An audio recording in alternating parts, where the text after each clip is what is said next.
Next part आहे that is the velocity. Velocity म्हणजे काय? Displacement travelled per unit time. Displacement is a vector quantity and इथं महत्वाची गोष्ट लक्षात घ्या, body can have constant speed but variable velocity, but body can't have constant velocity and variable speed. आता velocity constant राहणं म्हणजे याचा मिनिंग काय होतो? Velocity constant means speed constant means magnitude is constant as well as direction is constant. म्हणजे velocity constant असेल तर speed हे कॉन्स्टंट राहिलंच पाहिजे. ओके, व्हेलॉसिटी कॉन्स्टंट असेल तर स्पीड कॉन्स्टंट राहणार आणि डायरेक्शन देखील कॉन्स्टंट राहणार आहे. ओके, आणि स्पीड कॉन्स्टंट राहणार. स्पीड जर कॉन्स्टंट राहत असेल तर व्हेलॉसिटी मात्र काय होऊ शकते? व्हॅरी होऊ शकते. आणि कशामुळे? It is due to the change in direction. Next, average velocity. Average velocity म्हणजे काय असणार आहे? It is the ratio of total displacement travel to the total time. Okay, so V average is equal to काय येणार आहे? S1 bar plus S2 bar plus S3 bar up to SN bar divided by काय येणार आहे? Time येणार आहे. Okay, so time average of velocity. आता इथे देखील दोन कन्सेप्ट आहेत. टाइम ऍव्हरेज ऑफ व्हेलॉसिटी काढायचं असेल तर V average is equal to integration of V dt upon T येणार आहे. आणि स्पेस ऍव्हरेज व्हेलॉसिटी पण काही वेळेला विचारले जाते. तर स्पेस ऍव्हरेज व्हेलॉसिटी म्हणजे काय असते? Integration of V dx upon x. म्हणजे फीचं इक्वेशन जे दिलेलं असेल त्याचं integration with respect to time घेतलं डिवायडेड बाय दॅट टाइम केलं तर काय मिळणार आहे आपल्याला? टाइम ऍव्हरेज व्हेलॉसिटी मिळणार आहे. आणि स्पेस ऍव्हरेज व्हेलॉसिटी म्हणजे integration of V dx upon x. म्हणजे integration of velocity with respect to आपल्याला एक्स किंवा dx घ्यावा लागणार आहे. इन्स्टंटेनियस व्हेलॉसिटी तर सगळ्यांनाच माहिती आहे. इन्स्टंटेनियस व्हेलॉसिटी काढायचं असेल तर आपल्याला काय करावं लागतं? डेरिव्हेटिव्ह घ्यावं लागतं. इन्स्टंटेनियस व्हेलॉसिटी काढण्यासाठी आपल्याला जस्ट डेरिव्हेटिव्ह घ्यावं लागतं. म्हणजे आपलं यसचं किंवा एक्सचं जे इक्वेशन असणार आहे त्याचं आपण काय करणार आहे? डेरिव्हेटिव्ह घेणार आहे. ओके, आफ्टर दॅट व्हेलॉसिटी म्हणजे काय असतं? It is the slope of time and displacement time curve. Velocity हा डिस्प्लेसमेंट टाइम कर्वचा काय असणार आहे? स्लोप असणार आहे. फिर displacement is on the Y axis and time is on the X axis. Okay, आणि नेहमी लक्षात ठेवा, magnitude of instantaneous velocity is always equal to काय असतं? इन्स्टंटेनियस स्पीड असतं. आता युनिफॉर्म व्हेलॉसिटी कधी असते सांगा? When object covers equal displacement in equal interval of time how ever small time interval may be. म्हणजे टाइम इंटरव्हल कितीही small जरी घेतला आपण आणि इक्वल टाइम इंटरव्हल मध्ये जर इक्वल डिस्प्लेसमेंट होत असेल तर त्याला काय म्हणतो आपण? युनिफॉर्म व्हेलॉसिटी असं म्हणतो. बरोबर. आणि नॉन युनिफॉर्म व्हेलॉसिटी म्हणजे काय येणार मग? जर ऑब्जेक्ट काय करत असेल?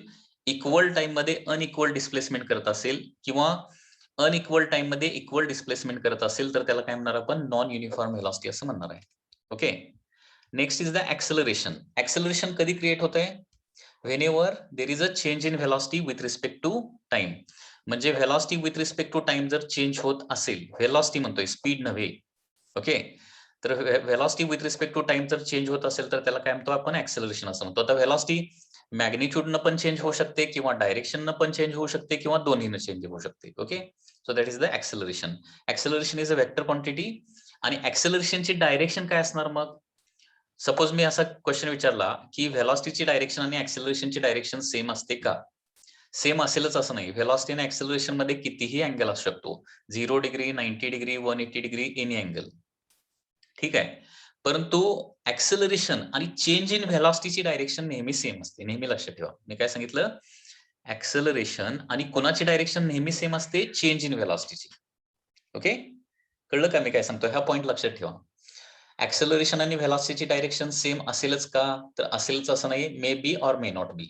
ओके, बट कंपल्सरीली लक्षात घ्या, the acceleration of direction is always same as direction of acceleration is always same as direction of change in velocity. Okay, next is average acceleration. Average acceleration is the total change in velocity divided by the total time.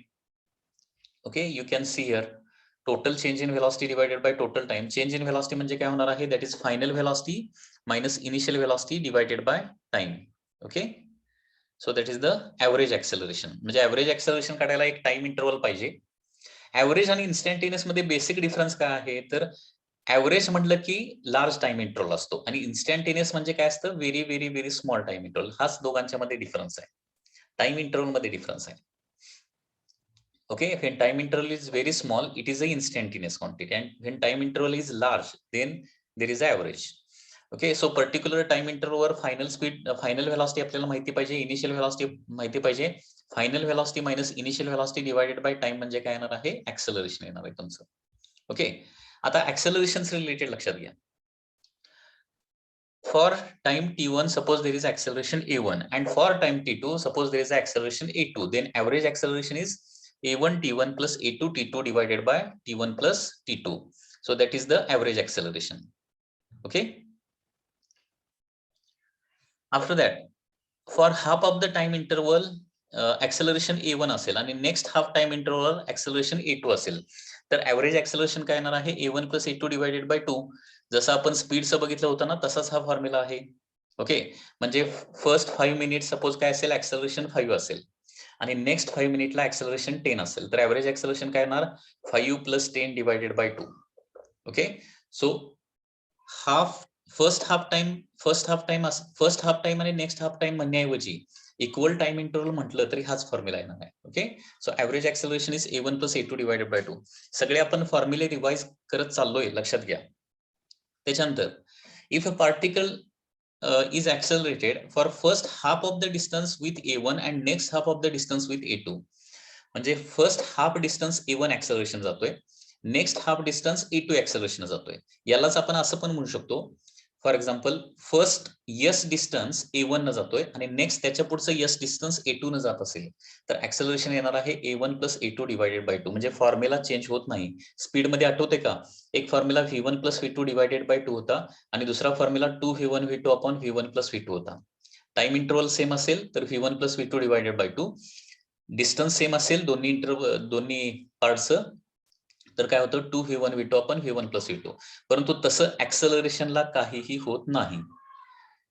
First T टाइमला a1 असेल, next T टाइमला a2 असेल, तर acceleration असणार आहे a1 plus a2 divided by 2.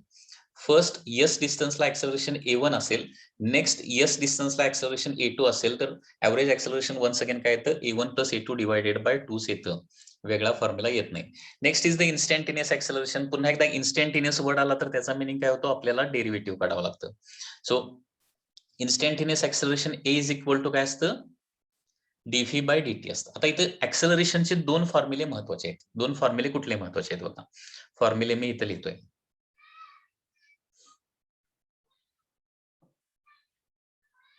हे बघा, दोन फॉर्म्युले लिहितोय. ऍक्सेलरेशनचे दोन्ही फॉर्म्युले खूप इम्पॉर्टंट आहेत. फर्स्ट फॉर्म्युला आहे that is dv by dt. म्हणजे if velocity is a function of T असेल तर हा फॉर्म्युला वापरायचा, dv बाय dt. आणि ऍक्सेलरेशनचा दुसरा फॉर्म्युला आहे that is v dv by dx. हे दोन फॉर्म्युले तुम्हाला पाठ करून ठेवायचे आहेत. पहिला आहे dv बाय dt आणि दुसरा v dv बाय dx. कुठला फॉर्म्युला कधी वापरायचा हे कळलं पाहिजे. व्हेलॉसिटी जर फंक्शन ऑफ टाइम असेल, टाइमचं इक्वेशन दिलेलं असेल इन टर्म्स ऑफ टाइम, तर a is equal to dv by dt घ्यायचं. आणि व्हेलॉसिटी काय मिळाला, फंक्शन ऑफ एक्स असते, एक्सचं इक्वेशन असतं, तर आपल्याला ऍक्सेलरेशन साठी v dv by dx formula वापरावा लागेल. ओके, इथंच मी तुम्हाला एक शॉर्ट एक्झाम्पल देतो. सपोज तुम्हाला सांगितलं की velocity is equal to 3t² आहे. If velocity is 3t², then how much is the acceleration, बोला बघूया. व्हेरी स्मॉल एक्झाम्पल आहे, याचं डेरिव्हेटिव्ह घ्यायचं आहे. Okay, 3 into 2 that is 6t येणार ना, बरोबर ना. इथं काय आहे, व्हेलॉसिटीचं फंक्शन ऑफ टाइम आहे, लक्षात घ्या. त्याच्यामुळे फॉर्म्युला आपण कुठला वापरला, acceleration is equal to dv by dt वापरलं. That is d by dt of 3t². Correct ना. सो आन्सर काय येणार आहे, d by dt of 3t² म्हणजे काय येणार आहे, that is 3 into 2 that is 6 into t. Okay, so this is the velocity जर 3t² दिलेली असेल. परंतु आता हीच व्हेलॉसिटी सपोज अशी दिली. ओके, सपोज असं सांगितलं की व्हेलॉसिटी इज 3x² असेल आणि ऍक्सेलरेशन काढायला सांगितलं, तर कसं काढणार आहे, तर acceleration is equal to v dv by dx करणार. So v as it is 3x² आणि परत याचं विथ रिस्पेक्ट टू x याचं डेरिव्हेटिव्ह घ्यावं लागेल. विथ रिस्पेक्ट टू x याचं डेरिव्हेटिव्ह काय येणार बघा, 3 into 2 दॅट इज 6x येणार आहे. म्हणजे टोटल ऍक्सेलरेशन येणार आहे 6 into 3 18x³ येणार आहे. That is the acceleration. लक्षात आलं. म्हणजे जर व्हेलॉसिटी फंक्शन ऑफ एक्स असेल आणि व्हेलॉसिटी फंक्शन ऑफ टी असेल, इक्वेशन समोर बघायचं आणि त्याच्यावरून ऍक्सेलरेशन काढायचं आहे. Any doubt? लक्षात आलं का? काय डाऊट आहे का? Next, acceleration is the slope of velocity time curve. Acceleration काय असणार आहे? व्हेलॉसिटी टाइम कर्वचा स्लोप असणार आहे. वन्स अगेन, युनिफॉर्म ऍक्सेलरेशन म्हणजे काय असणार आहे? If there is equal change in velocity in equal interval of time, how ever small time interval may be. Time interval कितीही जरी स्मॉल असला आणि इक्वल टाइम इंटरवल मध्ये इक्वल चेंज इन व्हेलॉसिटी होत असेल तर त्याला काय म्हणतो आपण? युनिफॉर्म ऍक्सेलरेशन म्हणतो. Okay, uniform acceleration. आणि नॉन युनिफॉर्म ऍक्सेलरेशन म्हणजे काय? इक्वल टाइम इंटरवल मध्ये अनइक्वल चेंज इन व्हेलॉसिटी किंवा अनइक्वल टाइम इंटरवल मध्ये इक्वल चेंज इन व्हेलॉसिटी असेल तर त्याला काय म्हणणार आपण? Non uniformly accelerated motion. Okay, आता इथे काही पॉइंट्स आहेत, जस्ट मी रीड करतो. रीड करत आपल्याला जायचं आहे. The direction of velocity and acceleration need not be same. बघा मगाशी जे मी सांगितलं, ऍक्सेलरेशन आणि व्हेलॉसिटी डायरेक्शन सेम असायलाच पाहिजे असं काही नाहीये, but direction of change in velocity and acceleration are always same. After that, if velocity vector and acceleration are in same direction, velocity vector आणि व्हेलॉसिटी ऍक्सेलरेशन सेम डायरेक्शन असेल तर काय होणार? Velocity will increase with respect to time. If velocity and acceleration are in opposite direction, काय होणार आहे? Velocity decreases with respect to time and the body is said to be having retardation किंवा त्याला deceleration म्हणतो. Body can have constant acceleration though its velocity changes. Okay, velocity change होत असताना बॉडीला constant acceleration असू शकतं, both in magnitude and direction. Velocity change होत असताना. आता बघा इथे एक इम्पॉर्टंट पॉइंट आहे बघा. हा एक पॉइंट बघा. If velocity is 0 at a instant, acceleration 0 असेल का? व्हेलॉसिटी 0 आहे, ऍक्सेलरेशन काय असेल असा क्वेश्चन विचारला. इथं वर्ड, हा वर्ड महत्वाचा आहे, ऍट अन इन्स्टंट. ओके, लक्षात येते का मी काय सांगतोय? If velocity is 0 at an instant, acceleration काय असेल? acceleration may be 0 or may not be 0. We can't say. म्हणजे असं होऊ शकत नाही की acceleration is also 0. velocity 0 असेल तर acceleration 0 असेलच असं नाहीये. एक्झाम्पल देतो, बॉडी वर फेकली तुम्ही, एखादी बॉडी वर फेकली किंवा वरून खाली येत असेल तर त्याला acceleration किती असतं? acceleration is equal to g असतं. करेक्ट ना?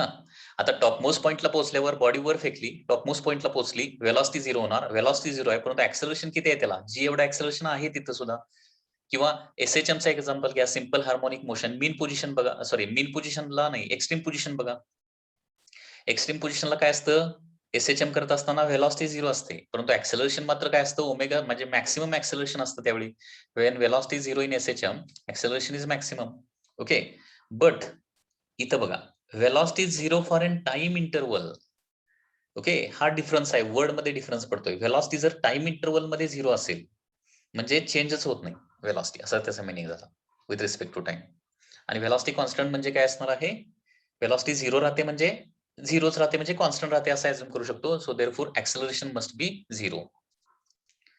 If acceleration 0 at an instant, velocity may not be 0 at that instant. Acceleration 0 असेल तर velocity 0 असायलाच पाहिजे असं काय नाही. SHM चा एक्झाम्पल घ्या, मीन पोझिशनला ऍक्सेलरेशन 0 असतं परंतु व्हेलॉसिटी मात्र काय असते? मॅक्सिमम असते. Okay, next, for a particle moving with uniform velocity acceleration is 0. आणि बॉडी जर युनिफॉर्म व्हेलॉसिटीने जात असेल तर मात्र ऍक्सेलरेशन 0 असणार आहे. हे काही पॉइंट जे आहेत ते MCQ पॉइंट ऑफ व्ह्यू, म्हणजे which of the following is true और which of the following is false, या पॉइंट ऑफ व्ह्यू काय आहेत? इम्पॉर्टंट पॉइंट्स आहेत. हे पॉइंट्स तुम्हाला विचारले जाऊ शकतात. व्हेन ऍक्सेलरेशन इज 0, लक्षात घ्या, मोशन इज युनिफॉर्म. ऍक्सेलरेशन 0 असेल तर मोशन कशी असते? युनिफॉर्म असते. ऍक्सेलरेशन कॉन्स्टंट असेल तर motion is non uniform. Acceleration constant म्हणजे व्हेलॉसिटी कंटिन्युअसली चेंज होणार आणि त्याला काय म्हणणार आपण? नॉन युनिफॉर्म मोशन म्हणणार. And when acceleration is not constant, acceleration constant नसेल तर both motion and acceleration are not uniform. Acceleration constant नाहीये म्हणजे मोशन तर नॉन युनिफॉर्म असणार आणि ऍक्सेलरेशन पण नॉन युनिफॉर्म असणार आहे ऍक्सेलरेशन चेंज व्हायला लागलं तर.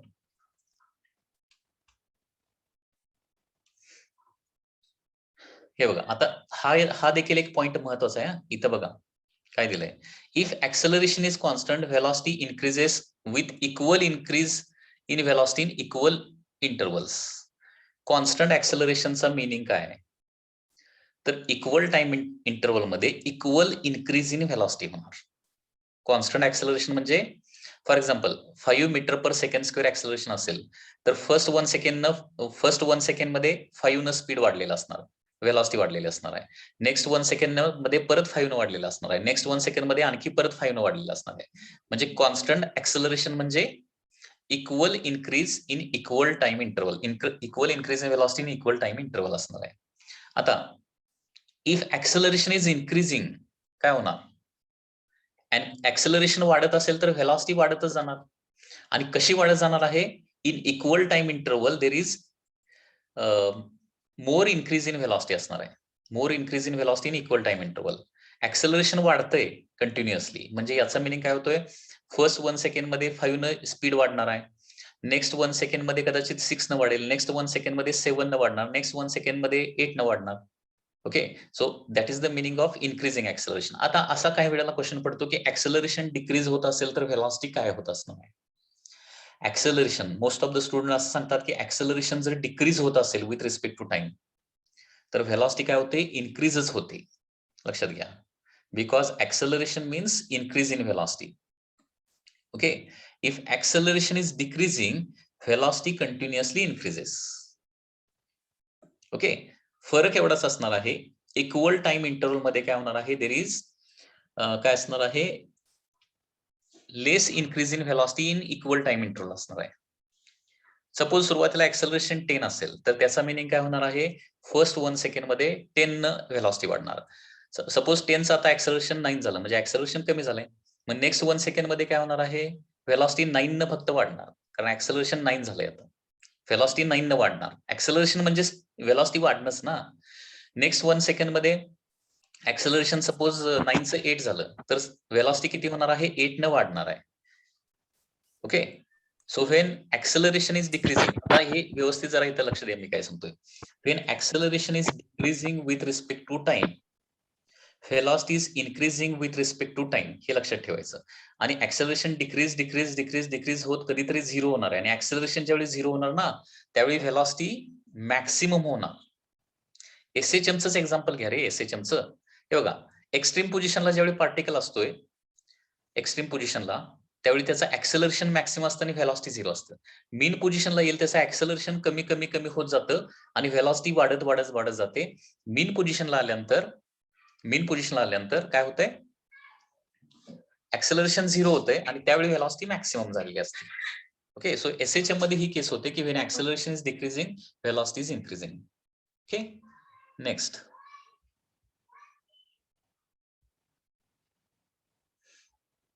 कायनेमॅटिक इक्वेशन, हे तर खूपच सिंपल आहे, सगळ्यांना माहितीच असतील. तर V is equal to U plus A T, S is equal to U T plus half A T square, V square minus U square is equal to 2as.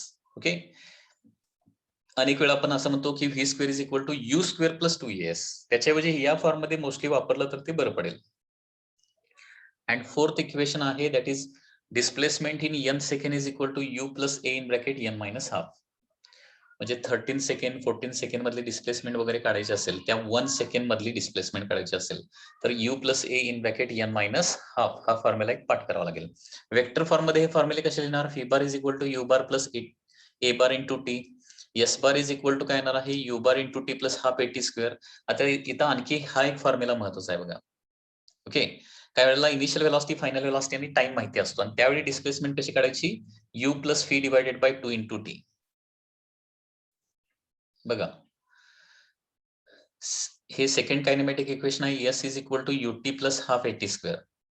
याचाच दुसरा फॉर्म काय आहे, S is equal to U plus V divided by 2 into काय येणार आहे, T येणार आहे. कारण अनेक वेळा इनिशियल व्हेलॉसिटी, फायनल व्हेलॉसिटी आणि टाइम असते. मग स्टुडंट काय करतात, इनिशियल व्हेलॉसिटी, फायनल व्हेलॉसिटी वरून आणि टाइम वरून सुरुवातीला ऍक्सलरेशन काढतात आणि मग डिस्प्लेसमेंट काढतात. इनिशियल व्हेलॉसिटी, फायनल व्हेलॉसिटी आणि टाइम माहित असेल तर डिस्प्लेसमेंट काढण्यासाठी मोस्टली हा फॉर्म्युला युज करायचा, S is equal to U plus V by 2 into T. हे सगळे फॉर्म्युले कसले आहेत, युनिफॉर्म ऍक्सलरेशन बॉडी जर ट्रॅव्हल करत असेल त्याचे फक्त फॉर्म्युले आहेत, लक्षात घ्या. Okay, after that position after time T, T time नंतरची पोझिशन काय असणार आहे, final position is equal to initial position plus displacement. Okay, वरचा फॉर्म्युला जो होता तो डिस्प्लेसमेंटचा फॉर्म्युला होता. फायनल पोझिशन काढायचं असेल तर इनिशियल पोझिशन मध्ये काय करावं लागेल, ते डिस्प्लेसमेंट ऍड करावे लागणार आहे. त्याचबरोबर व्हेलॉसिटी आफ्टर डिस्प्लेसमेंट. ओके, आता हा फॉर्म्युला बघा, fee square is equal to you square plus 2as आहे ना, तो फॉर्म्युला या पद्धतीने लिहितोय आपण. V bar dot v bar म्हणजे फी स्क्वेअर असतं, u bar dot u bar म्हणजे यू स्क्वेअर असणार आहे, plus 2a bar dot s bar असणार आहे.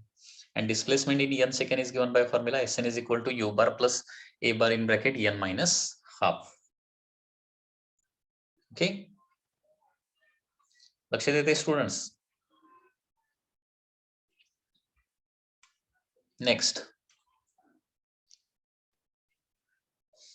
average velocity in n second is always equal to displacement in n second. बघा, n second मधली average velocity हे नेहमी काय असतं, equal to displacement in n second असतं. कारण n सेकंड म्हणजे तो 1 सेकंड असतो ना. सपोज असं सांगितलं की 11 सेकंड मध्ये डिस्प्लेसमेंट झालेली आहे 15 मीटर. हे बघा, 11th सेकंड मध्ये डिस्प्लेसमेंट झाली सपोज 5 मीटर सपोज. ठीक आहे, तर त्या 1 सेकंड मधली ऍव्हरेज व्हेलॉसिटी किती? तर average velocity is equal to displacement 5 divided by 11 second म्हणजे तो 1 सेकंड येणार ना. मग 5/1 म्हणजे काय येणार आहे? 5च येणार आहे. ओके, आफ्टर दॅट जर बॉडी स्टार्टिंग फ्रॉम रेस्ट असेल तर काही पर्टिक्युलर केसेस आणि रेशोज तयार होतात. हे तुम्हाला पाठ करावे लागणार आहे. बॉडी स्टार्टिंग फ्रॉम रेस्ट आणि युनिफॉर्म ऍक्सेलरेशन मध्ये असेल तर, स्टार्ट फ्रॉम रेस्ट हा वर्ड त्याच्यामध्ये महत्वाचा आहे. म्हणजे initial velocity is equal to 0. मग कायनेमॅटिक इक्वेशन काय येणार? फी इज इक्वल टू 80 फक्त येणार, म्हणजे fee is directly proportional to T. S is equal to half A T square, म्हणजे S is directly proportional to काय येतं? टी स्क्वेअर येतं, किंवा root S is directly proportional to काय येतं? टी येतं. आणि याच्यावरून लक्षात घ्या, याच्यावरून आपण काय लिहू शकतो बघा, ratio of displacement after 1 second, 2 second, 3 second. या डिस्प्लेसमेंटचा रेशो किती असणार आहे? 1:4:9:16. बघा, कारण हे बघा, S is directly proportional to T square आहे ना. 1 सेकंड नंतरची डिस्प्लेसमेंट 1 असेल तर 2 सेकंड नंतरची डायरेक्टली काय होणार आहे? 2 चा स्क्वेअर. 3 सेकंड नंतर 3 चा स्क्वेअर. 4 सेकंड नंतरची टोटल डिस्प्लेसमेंट 4 चा स्क्वेअर. ठीक आहे, आणि त्याच्यानंतर ratio of times for equal displacement विचारलं. Ratio of time for equal displacement म्हणजे आता t is directly proportional to root s आहे ना. Ratio of times, okay, T1:2, T2:2, T3 and so on. Ratio of times for equal displacement असेल तर तो ratio मात्र काय येणार आहे? √1:√2 मायनस √1 √3 मायनस √2 हे पुढे आपल्याला स्टडी करायचंच आहे, √4 minus √3 and so on. Okay, ते त्या इक्वेशन वरून येते, लक्षात घ्या.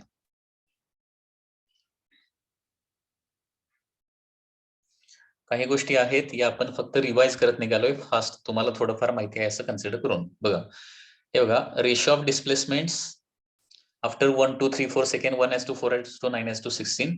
त्याच्यानंतर ratio of displacement in first second, in second 1 second, third 1 second, किंवा ratio of displacement in equal time interval. हा रेशो काय येणार आहे? 1:3:5:7 येणार आहे.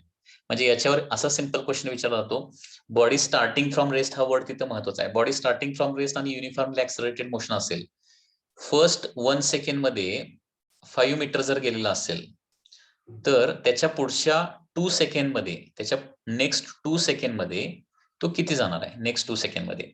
आता फर्स्ट 1 सेकंड मध्ये 5 गेलेला असेल तर नेक्स्ट 1 सेकंड मध्ये, सेकंड 1 सेकंड मध्ये किती जाणार आहे तो? किती? 15 जाणार, डायरेक्टली ट्रिपल होणार आहे. आणि थर्ड 1 सेकंड मध्ये किती जाणार आहे तो? डायरेक्टली 5 टाइम्स होणार आहे. 5 5 जार 25. म्हणजे त्याच्या पुढच्या नेक्स्ट 2 सेकंड मध्ये एकूण किती जाणार आहे? 40 मीटर जाणार. असे काही क्वेश्चन विचारले जातात. काय सांगितलं लक्षात येते का बघा? फर्स्ट सेकंड मध्ये 5 गेलेला असेल तर त्याच्या नेक्स्ट 1 सेकंड मध्ये काय जाणार? डायरेक्टली 15 टाइम्स जाणार आहे. त्याच्या नेक्स्ट 1 सेकंड मध्ये 25 टाइम्स जाणार, 25 जाणार. त्याच्यानंतर नेक्स्ट 1 सेकंड मध्ये 35 मीटर जाणार. ठीक आहे, क्वेश्चन मध्ये विचारलं काय होतं? फर्स्ट 1 सेकंड मध्ये 5 मीटर गेला तर त्याच्या पुढच्या नेक्स्ट 2 सेकंड मध्ये किती जाणार? नेक्स्ट 2 सेकंड मध्ये. त्याच्यामुळे 15 आणि 25 ची काय केली मी? ऍडिशन केली. कुठं काय डाऊट येत असेल तर डाऊट्स विचारा. Okay, after that ratio of times for 1 metre, 2 metre, 3 metre. Okay, टाइमचा ratio for 1 metre 2 metre 3 metre काय येणार बघा, √1/2 √2/2 √3 and so on. And ratio of times for equal displacement हे अनेक वेळा विचारलं जातं. म्हणजे फर्स्ट 1 मीटर ट्रॅव्हल करण्यासाठी लागणारा टाइम, त्याच्यानंतर त्याच्या पुढचं 1 मीटर जाण्यासाठी लागणारा टाइम, त्याच्यानंतर त्याच्या पुढचं नेक्स्ट 1 मीटर जाण्यासाठी लागणारा टाइम, त्या टाइमचा रेशिओ म्हणजे इक्वल डिस्प्लेसमेंट जाण्यासाठी लागणाऱ्या टाइमचा जो रेशिओ आहे ना, तो √1/2 √2 - √1/2 √3 - √2/2 √4 - √2 अँड सो ऑन येणार आहे. ओके, नेक्स्ट आपल्याला अनेक वेळा स्टॉपिंग डिस्टन्सचा फॉर्म्युला पाठ करावा लागणार आहे. Stopping distance. ओके, स्टॉपिंग डिस्टन्सचा फॉर्म्युला काय असतो, u²/2a where u is the initial velocity, a म्हणजे काय असणार आहे, तिथलं रिटार्डेशन असणार आहे. ओके, आणि हे stopping distance is directly proportional to काय असतं, u² असतं. एक्झाम्पल बघूया, व्हेरी स्मॉल एक्झाम्पल. हे बघा, suppose a car is moving with suppose 72 kmph. Car is moving with a speed of 72 kmph. That is the initial speed. And when brakes are applied, a retardation of 2 meter per second square is produced. Retardation कितीचं produce होत आहे, 2 metre per second स्क्वेअरचं. तर stopping distance किती येणार आहे सांगा पडदेशी. आता 72 kmph metre per second मध्ये कन्व्हर्जन करायला पाहिजे. फर्स्ट ऑफ ऑल 72 इंटू काय येणार आहे, 5/18 येणार. सो 18 4 जार 72, 4 5 जार 20 येणार आहे. सो यू येणार आहे 20 metre per second. Are you getting this? मग स्टॉपिंग डिस्टन्स किती येणार सांगा फास्ट. स्टॉपिंग डिस्टन्स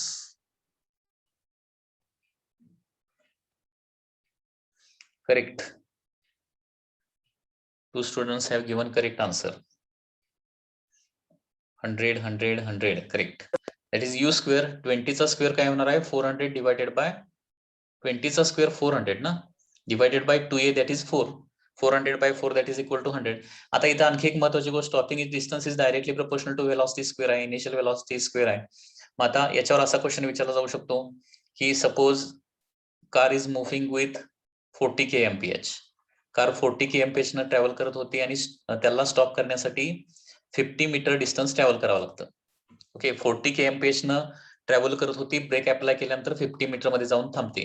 आता स्पीड जर 80 kmph केलं तर किती मीटर जाऊन थांबणार? स्पीड डबल केलंय, 40 kmph चं 80 kmph केलंय, तर स्टॉपिंग डिस्टन्स 50 मीटरचं किती मीटर होणार?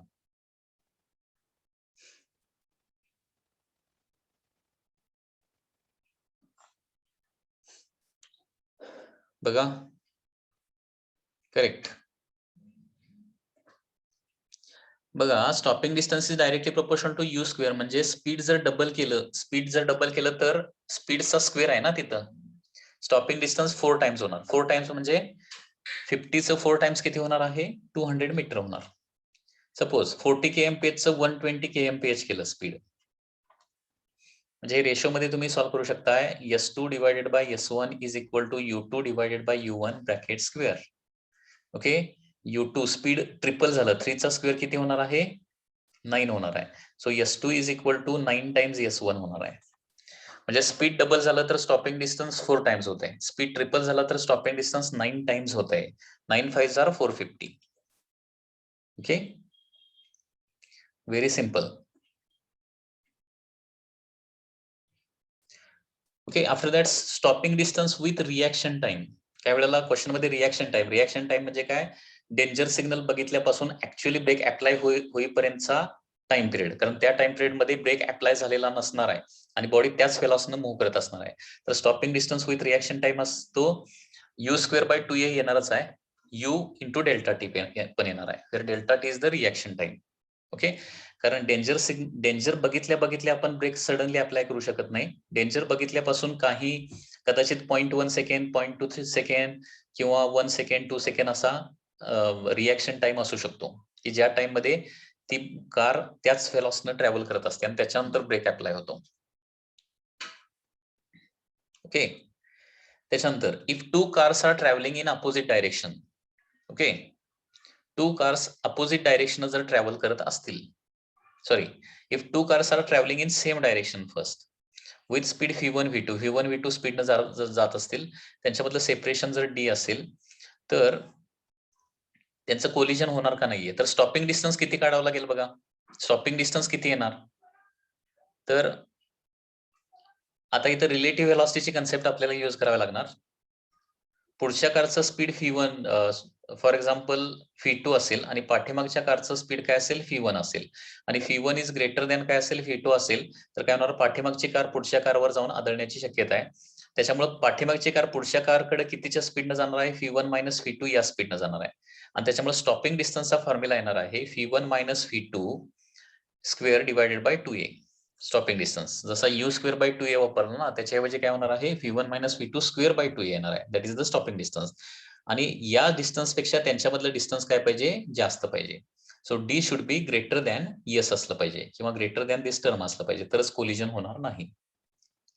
आता हाच क्वेश्चन असा झाला, दोन कार अपोजिट डायरेक्शन ट्रॅव्हल करायला लागलेत. सेम डायरेक्शन ट्रॅव्हल करताना इक्वेशन काय आलं होतं, V1 minus V2 bracket square by 2a.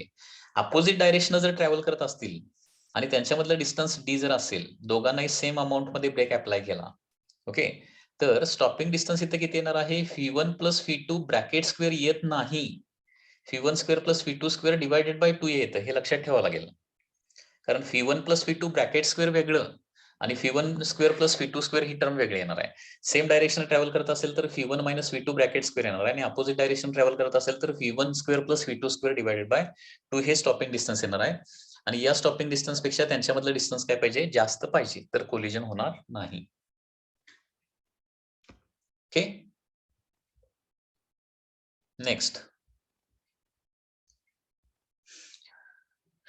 त्याच्यानंतर नेक्स्ट बघा, हा एक इम्पॉर्टंट फॉर्म्युला आहे. जे इम्पॉर्टंट सगळे फॉर्म्युले ते आपण बघतोय.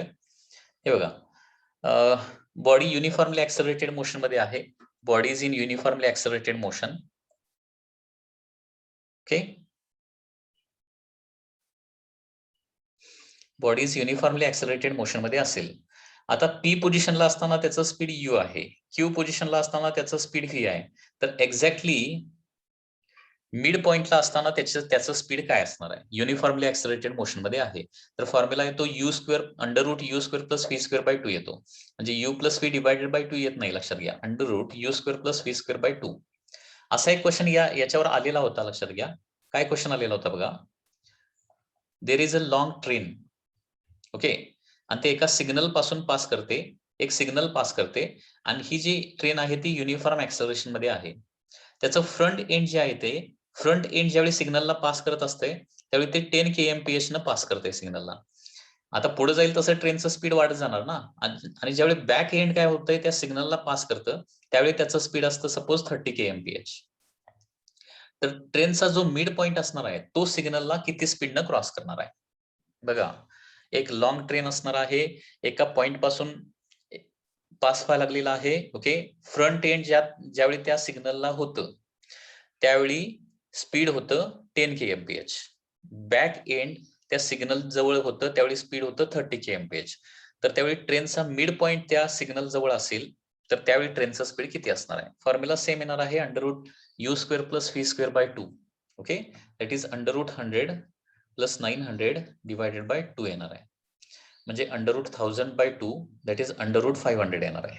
अंडर रूट 500 याचं कॅल्क्युलेशन तुम्ही करू शकताय. सो अंडर रूट 500 ची व्हॅल्यू अप्रॉक्सिमेटली किती येणार बघा.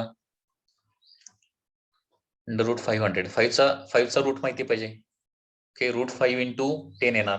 रूट 5 ची व्हॅल्यू किती असते, 2.2 approximately, 2.236 I think exactly, into 10 म्हणजे काय येणार आहे approximately 22.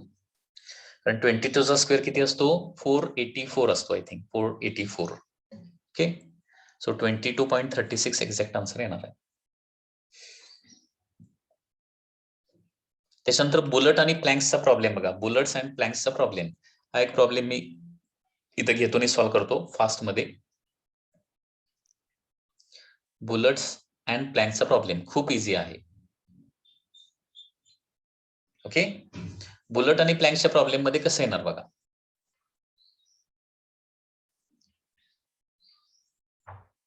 Bullet and plank problem, okay. तर याच्यामध्ये काय होणार बघा. Suppose initial speed of the bullet is suppose 200 meter per second, and when it passes through one plank speed become suppose 150 meter per second. Okay, तर how many such planks are required. हा problem खूप easy आहे. एका plank मधून pass केल्यानंतर 200 metre per सेकंडचं 150 metre per second speed होते. तर अशा किती प्लँक्स लागतील? ओके, कसं आयडेंटिफाय करायचं हे? तर याच्यामध्ये बघा, fee square minus U square is equal to 2as हे थर्ड कायनेमॅटिक इक्वेशन आपलं आहे, ते 2 वेळा लिहायचं आहे. ओके, तर 150 चा square minus 200 square is equal to 2 times acceleration into, आता एका प्लँकचा थिकनेस किती असणार आहे? टी असणार आहे, तर 280 येणार आहे. आता ज्यावेळी अनेक प्लँक आपण इथं सपोज यम प्लँक आपण इथं बसणार आहे, यम. आता यम प्लँक लावल्यानंतर काय होणार आहे? ते कम्प्लिटली स्टॉप होणार आहे. मग फायनल स्पीड किती होणार आहे? 0 square minus 200 square is equal to काय येणार आहे? 2AMT येणार आहे. म्हणजे अनेक प्लँक वन आफ्टर अनदर लावल्या तर काय होणार आहे? डिस्टन्स किती ट्रॅव्हल करणार ते? एका प्लँकचं टी, यम प्लँकचं MT. ओके, आणि हे दोन इक्वेशन फक्त डिव्हिजन करायचं आहे दोन इक्वेशनचं. लक्षात आलं का मी काय सांगतोय? प्लँकचा प्रॉब्लेम एखाद्या वेळी विचारला तर क्विकली सॉल्व्ह होतोय. थर्ड कायनेमॅटिक इक्वेशन 2 वेळा लिहायचं आणि ते कसं लिहायचं आहे? V square minus U square is equal to 2as या फॉर्म मध्येच लिहायचं आहे ते. ओके, सुरुवातीला एका प्लँकचं equation final velocity square minus initial velocity square is equal to 2a into एका प्लँकचं थिकनेस t आणि नंबर ऑफ प्लँक्सला 0 स्क्वेअर मायनस 200 स्क्वेअर किंवा initial velocity square is equal to 2AT ऐवजी MT होणार आहे. ओके, हे दोन इक्वेशन लिहायचे, LHSचं कॅल्क्युलेशन करायचं, RHSचं कॅल्क्युलेशन करायचं आणि त्यांचं डिव्हिजन करायचं. Very simple problem. Okay, just for a minute students, wait for a minute. लक्षात घ्या, व्हेलॉसिटी ऑफ, सपोज असा एक क्वेश्चन आला, very simple question, velocity of body फीचं फी बाय एन होतं एक्स डिस्प्लेसमेंट मध्ये, तर फी बाय एनचं म्हणजे तिथून पुढे फर्दर किती डिस्टन्स ट्रॅव्हल करेल before coming to this, further किती डिस्टन्स ट्रॅव्हल करणार म्हणजे फी बाय एनचं 0 व्हायला पाहिजे. म्हणजे पुन्हा एकदा तुम्हाला third kinematic equation 2 times use करायला पाहिजे. ओके, म्हणजे fee square minus U square is equal to 2AX होणार. ओके, असे 2 टाइम्स तुम्हाला यूज केलं की तुम्हाला याचा आन्सर मिळेल. Okay students, next. आता ही एक केस, स्पेशल केस आहे बघा. याचे फॉर्म्युले थोडेसे, एक फॉर्म्युला पाठ केला तर बाकीचे फॉर्म्युले सगळे लक्षात राहतात. बघा, एक बॉडी अल्फा ऍक्सेलरेशन ऍक्सेलरेट झाली, मॅक्सिमम स्पीडला पोहोचली आणि त्याच्यानंतर लगेच काय झालेलं आहे? बीटा रिटार्डेशन काय झालेलं आहे? रेस्टला आलेले आहे. ओके, बघा, एक बॉडी अल्फा ऍक्सेलरेशन ऍक्सेलरेट झाली, मॅक्सिमम स्पीडला पोहोचली आणि त्याच्यानंतर बीटा या रिटार्डेशन ओके ती परत काय झालेली आहे? थांबलेली आहे. ऍक्सेलरेशनचा टाइम T1 आहे, रिटार्डेशनचा टाइम T2 आहे. ऍक्सेलरेशन ज्यावेळी ऍक्सेलरेटेड मोशन होते त्यावेळी डिस्प्लेसमेंट S1 आहे आणि रिटार्डेड मोशन ज्यावेळी होते त्यावेळी डिस्प्लेसमेंट किती? S2 झाली सपोज. तर लक्षात घ्या, रिझल्टंट ऍक्सेलरेशन इथे किती असतं? Alpha beta upon alpha plus beta. हे पाठ करावं लागेल तुम्हाला. रिझल्टंट ऍक्सेलरेशन असणार आहे alpha beta upon alpha plus beta. आता एकदा ऍक्सेलरेशन पाठ करून ठेवलं की बाकीचे फॉर्म्युले लगेच तुम्हाला लक्षात राहतात. ओके, बाकीचे फॉर्म्युले कसे लक्षात राहणार आहेत बघा? बाकीचे फॉर्म्युले कसे लक्षात राहणार, कसे लक्षात ठेवायचे? तर बघा, acceleration alpha beta upon alpha plus beta आलं. आता व्हेलॉसिटी काय येणार आहे बघा? मॅक्सिमम व्हेलॉसिटी काय वेळेला विचारलं जाते. मॅक्सिमम व्हेलॉसिटी म्हणजे काय येणार आहे? V is equal to U plus A T equation असतं. यू इज 0 अँड देअरफॉर 80 फक्त राहणार आहे आणि 80 राहणार म्हणजे alpha beta upon alpha plus beta into T. हे लक्षात ठेवता येते इझिली. ओके, म्हणजे हे जे फॉर्म्युले आहेत ते कुठल्या केसमध्ये एक स्पेशल केस आहे. बॉडी ऍक्सेलरेट झाली आणि मग मॅक्सिमम स्पीडला पोहोचल्यानंतर लगेच रिटार्ड झाली. स्टार्टिंग फ्रॉम रेस्ट आणि finally come to the rest. Speed वाढत गेलंय, मॅक्सिममला पोहोचलंय, स्पीड कमी होत गेलंय आणि 0 झालंय. या टाइपचा क्वेश्चन जर एक्झाम मध्ये दिसला तर तुम्हाला हा फॉर्म्युला आठवायलाच पाहिजे. डिस्प्लेसमेंटचा फॉर्म्युला काय असतो? UT plus half AT square. U 0 आहे म्हणजे फक्त हाफ AT स्क्वेअर येणार. A च्या ठिकाणी alpha beta plus beta into T square. Third kinematic equation काय आहे? V square is equal to you square plus 2as. U square 0 झालं, so V square is equal to 2 alpha beta upon alpha plus beta into S. आणि इथं average velocity असणार आहे maximum velocity divided bye 2, fee max bye 2. त्याचबरोबर हे T किंवा हे yes जे आहे ना ते total time of the journey आणि टोटल डिस्प्लेसमेंट आहे. Total time of the journey आणि टोटल डिस्प्लेसमेंट. आणि ऍक्सेलरेशनचा टाइम, रिटार्डेशनचा टाइम काढायचा असेल तर T1 by T2 is equal to beta by alpha आणि S1 by S2 is also equal to काय येणार आहे, बीटा बाय अल्फा येणार आहे. ओके, तर या पद्धतीने हे कॅल्क्युलेशन येणार आहे. लक्षात येत आहे? तर हे formula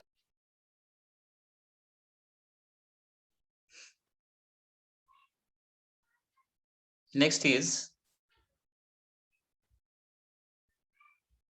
these are some important questions, okay, from exam point of view. हे इम्पॉर्टंट क्वेश्चन जे आहेत ते सगळ्यांच्याकडे असतील. ओके, नसेल तर याचा एक स्नॅपशॉट घ्या. Okay, so take one snapshot of this आणि हे प्रॉब्लेम सॉल्व्ह करा. आणि जर काय याच्यामध्ये डाऊट असेल तर हा डाऊट काय करा, मला विचारा, कारण हे काही exam point of view important questions आहेत. ओके, एक्स इक्वेशन दिलेला आहे, find velocity at time T, म्हणजे आपल्याला डेरिव्हेटिव्ह घ्यावं लागणार. T is equal to root X plus 3 दिलेला आहे, म्हणजे याच्यावरून आपल्याला एक्सचं इक्वेशन काढावं लागेल आणि एक्सच्या इक्वेशनवरून मग तुम्हाला वेलॉसिटी ऍक्सेलरेशन वगैरे काढावं लागणार आहे. इथं देखील एक्सचं इक्वेशन दिलेलं आहे, त्याच्यावरून वेलॉसिटी ऍक्सेलरेशन काढावं लागणार आहे. आता इथं हा एक क्वेश्चन आहे बघा, थोडासा वेगळा आहे. हा क्वेश्चन थोडासा आपण बघूया. बघा, v is equal to under root 3x plus 69, find acceleration and initial velocity. बघा इथं मी लिहितोय v is equal to under root 3x plus 69. दोन्ही साईडचा स्क्वेअर करा तर v square is equal to 3x plus काय येणार आहे, 16 येणार आहे. आणि हे जे इक्वेशन आहे जस्ट कम्पॅरिझन करायचं आहे. v square is equal to u square plus 2as ला कम्पेअर केलं. कम्पॅरिझन केल्यानंतर काय होणार बघा, u square is equal to 16 येणार आहे. म्हणजे u square is equal to 16 म्हणजे इनिशियल वेलॉसिटी किती येणार आहे, 4 येणार. आणि x ला s कम्पेअर करणार आपण, 3 ला 2a कम्पेअर करणार. So 2a is equal to काय येणार आहे, 3. So acceleration is equal to 3/2 that is equal to 1.5. Okay, हा एक स्पेशल थोडासा वेगळा क्वेश्चन आहे बघा. v इज इक्वल टू च equation under root some x असेल तर तुम्ही हा थर्ड कायनेमॅटिक इक्वेशन म्हणजे त्याचा स्क्वेअर करून थर्ड कायनेमॅटिक इक्वेशन बरोबर कम्पेअर करू शकताय. ओके, एक स्पेशल टाइप ऑफ क्वेश्चन. किंवा इथं डिस्प्लेसमेंट n सेकंडचं एक इक्वेशन आहे बघा, हे देखील कम्पॅरिझन न क्वेश्चन सॉल्व्ह होणार आहे. हा देखील एक स्पेशल टाइप ऑफ क्वेश्चन आहे. तर इथं काय दिलंय बघा, Sn is equal to 2 plus 0.4 n दिलंय. आणि Sn चं इक्वेशन काय असतं, u plus a in bracket n minus half. Just इथं तुम्हाला कम्पॅरिझन करायचं आहे, परंतु कम्पॅरिझन करण्याच्या अगोदर इथं a न आतमध्ये मल्टिप्लाय करायचं आणि मग कम्पॅरिझन करायचं आहे. u plus an minus a/2 असं होणार आहे. आता n च्या बरोबर किती आहे, 0.4 आहे आणि इथे n च्या बरोबर किती आहे, a आहे. म्हणजे याचा अर्थ काय झाला, ऍक्सेलरेशन इज 0.4. आता बाकीची सगळी जी टर्म आहे ना, इथं 2 आहे आणि इथं u मायनस हाफ a म्हणजे काय असणार आहे, हे कम्पेअर होणार आहे. कारण 0.4 n कम्पॅरिझन मध्ये गेलं, फक्त 2 राहिलंय. फर्स्ट इक्वेशन मधले 2 राहिलं आणि सेकंड इक्वेशन मधलं काय राहिलंय, u मायनस a/2 राहिलंय. आणि a ची व्हॅल्यू 0. किती आहे, 4 आहे. So 2 is equal to u minus 0.4 divided by 2. So 2 is equal to u minus 0.2. हे 0.2 LHS ला जाणार, ऍड होणार आहे आणि इनिशियल वेलॉसिटी येणार आहे 2.2 मीटर पर सेकंड. ओके, तर या पद्धतीनं हा फीचा एक फॉर्म्युला आणि एसएनचा एक फॉर्म्युला. हा जो क्वेश्चन आहे ना तो कसा आहे, थोडासा डिफरंट क्वेश्चन आहे. याच्यावर ऑलरेडी क्वेश्चन आलेले आहेत. याच्यावर एखाद्या वेळी याच्यावर या टाईपचा क्वेश्चन एखाद्या वेळी या एक्झामला येऊ शकतो, त्याच्यामुळे ते लक्षात ठेवा. ओके, तर असे काही इक्वेशन्स आहेत तिथे दिलेले आहेत. फीचं इक्वेशन पुन्हा एकदा, फीचं इक्वेशन रूट मध्ये आलं की थोडंसं कम्पॅरिझन करायचं आहे. Okay, V is equal to beta root X. Okay, हे मात्र तुम्हाला थोडंसं सॉल्व्ह करावं लागणार आहे डेरिव्हेटिव्ह इंटिग्रेशन न. ओके, याच्यानंतर नेक्स्ट आहे that is acceleration due to gravity. आता इथून पुढे काय पार्ट राहिलेला आहे, फक्त freely falling motion, body projected upward from the ground and body projected upward from the tower. या 3 केसेस इथून पुढे व्यवस्थित तुम्ही स्टडी केल्या तर हा टॉपिक जो आहे तो, या टॉपिकचं सगळं व्यवस्थित प्रिपरेशन तुमचं होत आहे. आतापर्यंत सांगितलेला part plus, okay, important part मी सांगतोय फक्त त्याच्यामधला सगळा, जो तुम्हाला लक्षात राहणं आवश्यक आहे. आणि त्याच्यानंतर कुठला पार्ट, दॅट इज नेक्स्ट कुठला असणार आहे body freely falling motion of the body, त्याच्यानंतर body accelerated upward, sorry body thrown upward, sorry not accelerated upward, body thrown upward आणि upward from the ground and body thrown upward from the ground. याच्या काही cases तुम्ही व्यवस्थित prepare केल्या तर तुम्हाला हा टॉपिक कधीही अवघड जाणार नाही, याच्यामधले सगळे प्रॉब्लेम तुमचे सॉल्व्ह होतील. ऍक्सेलरेशन ड्यू टू ग्रॅव्हिटीची व्हॅल्यू किती आहे बघा, 9.81 metre per second square. Moon वर आहे ती 1.67 metre per second square. Acceleration on the moon किती असतं, ऍक्सेलरेशन ऑन दी अर्थ डिवायडेड बाय 6 असतं, 1/6 असतं. आणि acceleration due to gravity on the sun असणार आहे 274 मीटर पर सेकंड स्क्वेअर. या काही व्हॅल्यूज दिलेल्या आहेत. Next is the freely falling motion. आता फ्रीली फॉलिंग मोशनची जी केस आहे आणि बाकीच्या ज्या 3 केसेस आहेत आणि बाकीचे सगळे राहिले प्रिव्हियस इयरचे क्वेश्चन आपण काय करूया, नेक्स्ट लेक्चरला सगळं आपण ते सॉल्व्ह, या 3 केसेसचे फॉर्म्युले आणि प्रिव्हियस इयर क्वेश्चन आलेले सगळे नेक्स्ट लेक्चरला आपण सॉल्व्ह करणार आहे. Okay students, so this is all for today's lecture of the physics.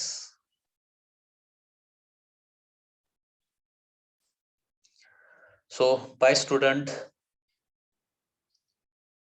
take care, भरपूर स्टडी करा. Okay bye.